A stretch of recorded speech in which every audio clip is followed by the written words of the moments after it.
সংসারে কারো খান্দের উপরে বসে কেউ খেয়ে যাবে, আর কারো খান্দের উপরে বসে আর কেউ মেরে যাবে। এটাই হলো এই জীবন সংসারের নিয়ম। হয়তো আমি ইনকাম করতেছি, আমি বিল্ডিং পেতে যাব, আমার ছেলে মেয়ে খাবে, কিন্তু আমার বাবা কষ্ট করে গেছে, এইটার কোনো মূল্যায়ন আর থাকবে না রে প্রিয় ভাই বোনেরা আমার। সবাই একটু চিন্তাধারা করার দরকার আছে। এই জন্য যে আমি একজনের উপরে খেয়ে ধেয়ে লেখাপড়া করে আমি অনেক সুন্দর করে জীবনযাপন করতেছি, কি আমার বাবা এই সম্পদগুলো কীভাবে করেছেন, কি চুরি করে করেছেন না ডাকাতি করে করেছেন, তার জন্য তো একটু নাজাতের জন্য দরকার আছে। কেউ কিন্তু এটা পাবে না। যারা মনে করেন খুশির উপরে খুশি, আনন্দের উপরে আনন্দ, বাপের হোটেলে খেয়ে যারা বড় হয়েছেন, তারা কিন্তু আসলে বাপের জন্য মারা গেলে কিছু করে না, তাদের জন্য দোয়া হাইতো করে না, তাদের কবরের পাশেও যায় না, কবর তাদের জন্য কোনো দান সৎকার করে না, কিন্তু লক্ষ লক্ষ টাকার ইনকাম করে দিয়ে তাদেরকে বিল্ডিং বেঁধে গেছেন, কিন্তু তারা এগুলার চিন্তার দরকার নেই। তারা আছে সবসময় কি আনন্দে উল্লাসের মধ্যে।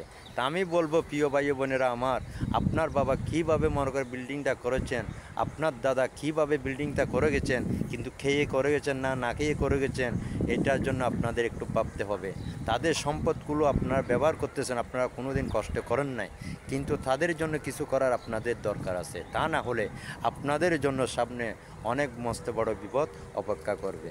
প্রিয় ভাই বোনেরা আমার এই কথাগুলো যারা শুনবেন, সবাই কিন্তু একটু মনে যোগ দিয়ে শুনবেন। আশা করি আমার উপরে কেউ রাগ করবেন না।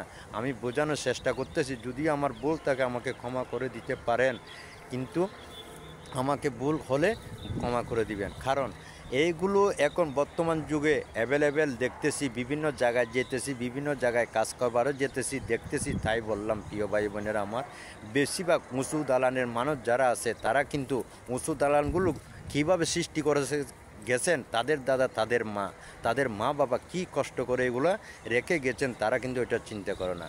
তাদের অনেক হক এখানে রেখে গেছেন, তারা কবর কী অবস্থায় আছে, পরকালে কী অবস্থা, তাদের জন্য কোনো চিন্তা তারা করে না।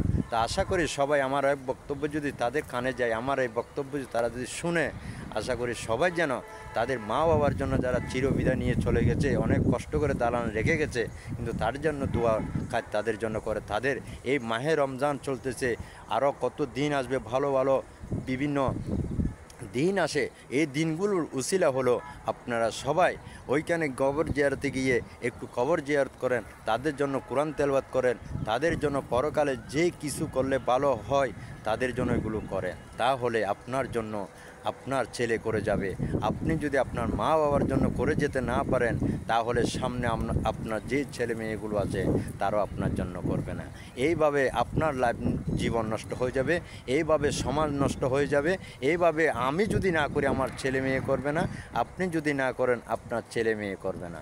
এই না করতে করতে চলে আসবে সামনে খারাপের দিন।